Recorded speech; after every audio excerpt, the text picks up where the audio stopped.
दर्शक बंधु आमरी कथा चैनल को स्वागत करुच्ची। आजिकल प्राय समस्ते विभिन्न प्रकार टेंशन में रोचंती। मानसिक चाप कहार बा नहीं, किंतु यही मानसिक चाप बा टेंशन बढ़ीगले आम जीवनटा बर्बाद हो जाए, एमती कि जीवन भी चली जाए। आमे ए केतोटी जिनस प्रति सचेतन हो पारे मानसिक चापर मुक्ति पाइबा एवं आउ केबे भी टेंशन आसब नहीं, सुखरे जीवन बिताई पारिबा। आसंतु से विषय जानिबा। छात्र ठारू आरंभ करी युवक युवती, कृषक, जड़े बेकारी युवक युवती बा प्रेमिक प्रेमिका, वयस्क व्यक्ति समस्तंकर किछि ना किछि टेंशन रोची। छात्रटे कथा देखंतु, जड़े छात्र बा छात्री से कौन करछि, पाठ पढ़ुछि, बापा माँ ताकू भल शिक्षानुष्ठान में पाठ पढ़िया छाड़ी, किंतु से पाठ पढ़ी पारुनी, पाठ होउनी। पाठ हवा नवा तो जनकर आईक्यू उपर निर्भर करुच्ची। आउ केतक आईक्यू थी किंतु परिश्रम करेनि, ता मध्य विभिन्न कारण थाईपे। तेबे जदि पाठ होउनी बा परीक्षा भल नंबर रोहुनी, छात्रटर टेंशन बढ़ी जाउछि। तेणु से केमिति भल पाठ पढ़ले बापा माँकर विश्वास भाजन हो पार से कथा चिंता करुच्ची, किंतु एपटे पाठ होउनी, तेणु से भी टेंशन रोचे। युवक युवती मान कथा देखंतु, से पाठ पढ़ुंट, पाठ पढ़ी सारी चाकरी अन्वेषण में जाउछंती। जड़े युवक बहुत पाठ पढ़ला किंतु पाठ पढ़ी सारी चाकरी पाउनी। घरे मध्य बापा माँ चाप रोची, कौन ये चाकरी कला से चाकरी कला, तू किसी करिपारनु, किंतु चाकरी खोजी खोजी पाउनी, कौन करिवो। तेणु टेंशनटा आहरी बढ़ी जाउची, से भी मानसिक चापर रोची। कृषक टे कथा देखंतु, जड़े कृषक से मध्य किसी ना किसी टेंशन में रोची, मानसिक चापर रोची। कारण से चाष करुच्ची, केतबेले वर्षा होउनी, वर्षा न होइकरी मरुड़ी ही चाष सब नष्ट हो जाउची, से भी टेंशन में रोची। केतबेले वर्षा होची, भल धान होइची, किंतु ठीक बेलकू रोग पोक दाउरू आउ से कृषकटी रक्षा करि पारलानी फसल को। तेणु फसल नष्ट हो गला, तार बहुत गुड़े लॉस हो गला। तेणु से भी टेंशन में रोची। ठीक अमल समय वर्षा आसीगला, तेणु धान बा अन्य फसल सब नष्ट हो जाउची, से भी टेंशन में रोची। आउ जड़े व्यक्ति कथा देखंतु, से कौन सी परिस्थिति रे किसी ऋण कर देइचंती, बैंक जाई बहुत गुड़े लोन कर देइचंती एवं निर्दिष्ट समय रे सुझिए बोली भाबुचंती, किंतु सुझी पारु नाहंती। तेणु से ऋणग्रस्त हो जाइचंती। केमिति सुझिबे, से ऋण को सुझिया पे कोठु पैसा आसीबो, सेथिबे से चिंतारे। तेणु ताकर भी टेंशन बढ़ी जाउची। गोटे गरीब लोक कथा देखंतु, गरीब लोकटिए परिवार चलई पारुनी, परिवार पे तार स्त्री पिला एमान को चलैया जेतिकी दरकार, भरण पोषण पे जेतिकी अर्थ दरकार, सेतिकी से जोगाड़ करि पारुनी। तेणु से भी टेंशन में रोची। एथिपे बेले बेले स्वामी स्त्री मध्य बहुत झगड़ा भी लगी जाउची। आ जड़े मध्यमित परिवार लोक कथा देखंतु, मध्यमित परिवार बेसी टेंशन, कारण से बस्ती भली जीवन कटई पारिबनी कि अति बड़ लोक भली विलास व्यसन जीवन भी कटई पारिबनी, किंतु तार इच्छाटा रोची कौन ना बड़ हवापाई। कौन प्रकार छोट मोट घर करी परिवार टे चलई जाई पारिबनी, कारण से मध्यमित परिवार लोक, तार पारिपार्श्विक लोक अच्छी, समाज अच्छी, से चिंता करुच्ची बड़ लोक मान भली केमती बड़ घरटी होता, भल जगाटी होता, केमती गाड़ीटी होता, सहर रे खंडे जगह होता, ये सब चिंता करुच्ची, किंतु करि पारुनी। तेणु से भी टेंशन में रोची। यही चिंता से रोचे, से चिंतार पूरा सब टेंशन रोचे। प्रेमी जुगल कथा देखंतु, प्रथम से माने भल पाई बसुंती, परस्पर को भल पाउचंती एवं स्नेह प्रेम रे बांधी हो जाउचंती। संपर्कटा एते निबिड़ हो जाउची जे केही काकू भूलिबा सहज नुहे। एतिकी बेले जदि जणे सेमानक भितर अर्थात प्रेमिका हो कि प्रेमिक हो, धरा जाऊ प्रेमिकाटी प्रेमिक को भूली जाउची, प्रेमिक जेतिकी मात्रा रे भल पाउची, प्रेमिका टिके टिके दूरे जाउची। तेणु प्रेमिक कौन करुच्ची ना व्यस्त हो जाउची एवं दिनकू दिन तार टेंशन बढ़ी जाउची, अतिरिक्त मानसिक चापर रोची। यही जिनस आगक बढ़ले बहुत विपद को डाकी पारे। आ गोटे कथा देखंतु, चाकरीटे जो ऑफिस को जाउची, ऑफिस काम सारी आउची, तार मध्य कम टेंशन नुहे। कारण चाकरी रे जेतक काम, जेतक टैक्स दिया जाइथिबो सेतक करिवो। सबुठु बड़ कथा हला ऑफिसर जो काम दौरान बा ऊपर ऑफिस हेड ऑफिस जो इंस्ट्रक्शन मगा जाउची, ତାକୁ ନିର୍ଦ୍ଦିଷ୍ଟ ସମୟ ଭିତରେ ସେମାନେ ଦେବାକୁ ବାଧ୍ୟ। କିନ୍ତୁ ସେ ଚାକିରିଆଟି କ'ଣ କରିବ ନା ତଳ ଯେଉଁ ବିଭାଗ ଗୁଡ଼ିକ ସେମାନେ ଡାଟା ଦେଲେ ବା ତଥ୍ୟ ଦେଲେ ସିନା ସେ ଦେବ, କିନ୍ତୁ ତଳବାଲା ତଥ୍ୟ ଦେଇନାହାନ୍ତି, କିନ୍ତୁ ତାକୁ ଚାପ ପଡ଼ୁଛି କାହିଁକି ତୁମେ ଦେଇନ। ତେଣୁ ସେ ଭିତରେ ସେ ପୁରା ଘାଣ୍ଟି ଗୋଳେଇ ହେଇଯାଉଛି, ମାନସିକ ଚାପ ରହୁଛି, ତାର ଟେନସନ୍ ବଢ଼ିଯାଉଛି।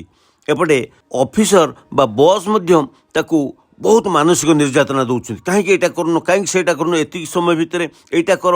ତେଣୁ ସେ ମଧ୍ୟ ଚାପ ରହୁଛି, ବହୁତ ଚାପରେ ରହୁଛି। ଏମିତି ବି ଉଦାହରଣ ଆପଣମାନେ ଦେଖୁଥିବେ। ଆଉ ଗୋଟେ ଛୋଟିଆ ଉଦାହରଣ ଦେବି। ଗୋଟିଏ ସାହି ବା ବସ୍ତି, ଗାଁ ଗହଳି ଯେଉଁଠି ବି ହେଉ, ଯେଉଁଠି ସବୁ ପାଣି ସପ୍ଲାଇ ହେଉଛି ଘର ଘରକୁ।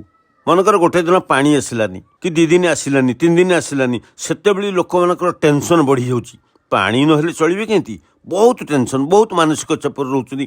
କେଉଁଠୁ ପାଣି ଆସିବ, କ'ଣ କରିବା, କେମିତି ବ୍ୟବହାର କରିବା, ଚିନ୍ତାରେ ରହୁଛନ୍ତି। ଖାଲି ପାଣି ନୁହଁ, ଏଇଭଳି ପାଣି, ବିଜୁଳି ଏସବୁ ଯେଉଁଗୁଡ଼ିକ ସପ୍ଲାଇ ହେଉଛି ସେଗୁଡ଼ିକ ଯଦି ବିଚ୍ଛିନ୍ନ ହୋଇଯାଏ ତାହେଲେ ମଧ୍ୟ ମାନସିକ ଚାପ ବଢ଼ିଯାଏ। ଆଉ ବୟସ୍କ ବ୍ୟକ୍ତିଟିର କି ମାନସିକ ଚାପ? ବୟସ୍କ ବ୍ୟକ୍ତିଟିଏ ସବୁ ଠିକ୍ଠାକ୍ ଥିଲେ ମଧ୍ୟ ତାର ସ୍ୱାସ୍ଥ୍ୟ ପାଇଁ ଟେନସନ୍ ନେଉଛି, ସ୍ୱାସ୍ଥ୍ୟ ପାଇଁ ମାନସିକ ଚାପରେ ସେ ରହୁଛନ୍ତି ସବୁବେଳେ। ବିଭିନ୍ନ ପ୍ରକାର ରୋଗ ଆକ୍ରମଣ କରୁଛି। ସେ ରୋଗକୁ କେମିତି ଭଲ ହେବ, କେମିତି ଏକ୍ସରସାଇଜ୍ କରିବେ, କେମିତି ବ୍ୟାୟାମ କରିବେ, କେମିତି ଚଲାଚଲି କରିବେ, କେଉଁ ଡାକ୍ତର ପାଖକୁ ଯିବେ, କ'ଣ ଖାଦ୍ୟ ଖାଇବେ, ଏସବୁ ବାବଦ ସଚେତନ ହେବାକୁ ପଡ଼ିବ, ନହେଲେ ସ୍ୱାସ୍ଥ୍ୟ ବିଗିଡ଼ି ଯାଉଛି। ସେଥିପାଇଁ ମଧ୍ୟ ସେ ମାନସିକ ଚାପ ବା ଟେନସନ୍ରେ ରହୁଛନ୍ତି। ଏହି ମାନସିକ ଚାପ ବଢ଼ିଗଲେ ଆମର ବହୁତ କ୍ଷତି ଘଟିଥାଏ, ଏମିତିକି ବେଳେବେଳେ ଜୀବନ ବି ଚାଲିଯାଇପାରେ।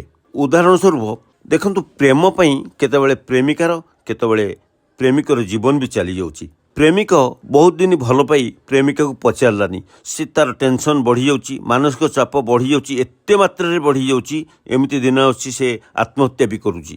ଏମିତି ଘଟଣା ବି ଆପଣମାନେ ଦେଖୁଥିବେ। ଦମ୍ପତିଙ୍କର କଳି, ପାରିବାରିକ କଥାକୁ ନେଇ ଯେତେବେଳେ ଝଗଡ଼ା ହେଉଛି, କଳିକଜିଆ ଲାଗୁଛି, ବେଳେବେଳେ ପୁରୁଷ ହେଉ ବା ସ୍ତ୍ରୀ ହେଉ ଆତ୍ମହତ୍ୟା କରିବାର ନଜିର ମଧ୍ୟ ରହିଛି। ଚାଷୀଟିଏ କଥା ଦେଖନ୍ତୁ, ସେ କରଜ କରି ଚାଷ କରିଛି, ବହୁତ ବିକାଭଙ୍ଗା କରି ଚାଷ କରିଛି, କିଛି ଅମଳ କରିବ ବୋଲି ସେ ଆଶା କରିଛି, କିନ୍ତୁ ଠିକ୍ ସେତିକି ବେଳେ ବର୍ଷା ହେଉ, ରୋଗପୋକ ହେଉ, କି କ'ଣ ପାଇଁ ମରୁଡ଼ି ହେଉ, କୌଣସି କାରଣରୁ ତାର ଫସଲ ନଷ୍ଟ ହୋଇଗଲା। ତାହେଲେ ସେ କ'ଣ କରୁଛି ନା ଏତେ ଗୁଡ଼ିଏ ଋଣ କରିଛି, ଏତେ କରଜ କରିଛି, କେମିତି ସୁଝିବ ଚିନ୍ତା କରିପାରୁନି। ଚିନ୍ତାରେ ଟେନସନ୍ରେ ସେ ବି ମରିଯାଉଛି, ଆତ୍ମହତ୍ୟା ବି କରୁଛି। ଏମିତି ଖବର ବି ଅଛି।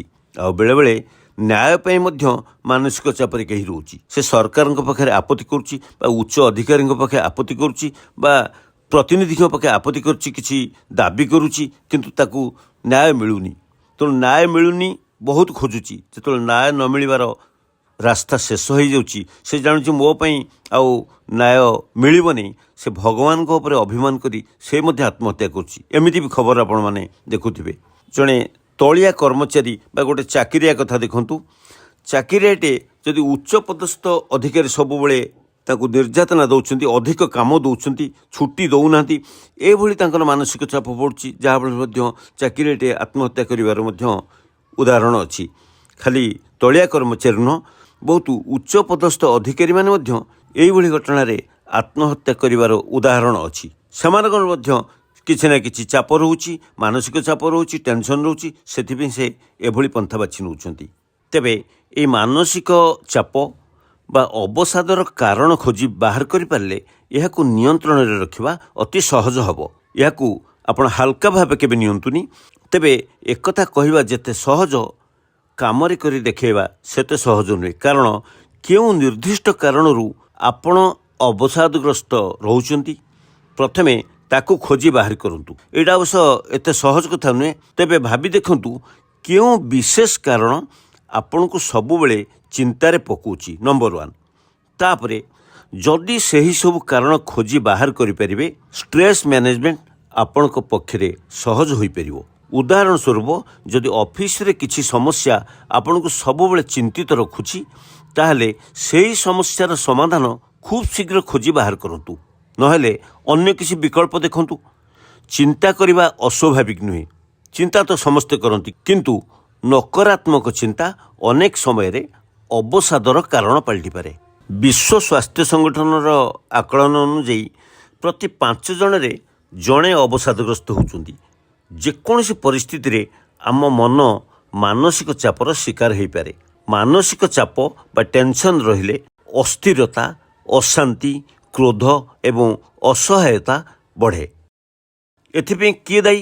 ଶରୀର, ମନ, ସମାଜ, ଆମର ଆର୍ଥିକ ଅବସ୍ଥା ଏବଂ ପାରିପାର୍ଶ୍ୱିକ ପରିସ୍ଥିତି ଏସବୁ ହିଁ ମାନସିକ ଚାପର ଉତ୍ସ।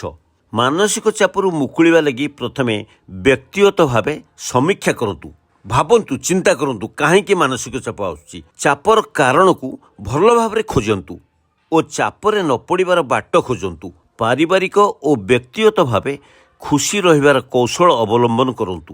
ଦକ୍ଷତା ଅନୁସାରେ ଦାୟିତ୍ୱ ନିଅନ୍ତୁ। ଆପଣଙ୍କର ଦକ୍ଷତା ନଥିବ, ଆପଣଙ୍କର ବସ୍ ବହୁତ ଗୁଡ଼ିଏ ଟ୍ୟାକ୍ସ ଦେଇଦେବେ କି ଜଣେ ବହୁତ ଗୁଡ଼ିଏ କାମ ଆପଣଙ୍କୁ ଦେଇଦେଲା, ଆପଣ ହଁ ଭରିଦେଲେ, ମୁହଁ ମତ ଭାଙ୍ଗି ନେବାରେ ହଁ ମୁଁ ଏତକ କରିଦେବି, କିନ୍ତୁ କରିପାରୁନାହାନ୍ତି। ସେତେବେଳେ ଆପଣଙ୍କର ମାନସିକ ଚାପ ବଢ଼ିଯାଉଛି। ଆକୁ ନାହିଁ କରିପାରୁନାହାନ୍ତି କି ଏତିକି କାମ କରିପାରୁନାହାନ୍ତି। ନା, ଦକ୍ଷତା ଅନୁସାରେ ହିଁ ଦାୟିତ୍ୱ ନିଅନ୍ତୁ। ନିର୍ଦ୍ଦିଷ୍ଟ ସମୟ ଅବଧିରେ ଅନେକ କାମ କରିବାକୁ ଚେଷ୍ଟା କରନ୍ତୁନି। ଏହାଦ୍ୱାରା ମାନସିକ ଚାପ ବଢ଼େ। ଆପଣ ଯଦି କହିବେ ମୁଁ ଅଫିସ୍ କାମ କରିବି, ଅଫିସ୍ରୁ ଆସିଲା ପରେ ମୁଁ ଆଉ ଗୋଟେ ପାର୍ଟ ଟାଇମ୍ ଜବ୍ କରିବି କି ଗୋଟେ ବିଜନେସ୍ କରିବି, ତାପରେ ଆଉ ଗୋଟେ ଟ୍ୟୁସନ୍ କରିବି, ଏମିତି ଚାରିଆଡ଼େ ଆପଣ ସଂସ୍ଥା ଲମ୍ବିଥିବେ, କିନ୍ତୁ କେଉଁଟିକୁ ଭଲ ଭାବରେ ପରିଚାଳନା କରିପାରୁନଥିବେ।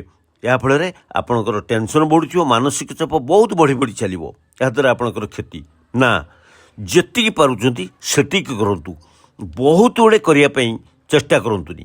ତା ଛଡ଼ା ଯୋଗ, ଧ୍ୟାନ, ପ୍ରାଣାୟାମ ଏବଂ ଶାରୀରିକ ପରିଶ୍ରମ, ବ୍ୟାୟାମ ଏସବୁରେ ରୁଚି ରଖନ୍ତୁ।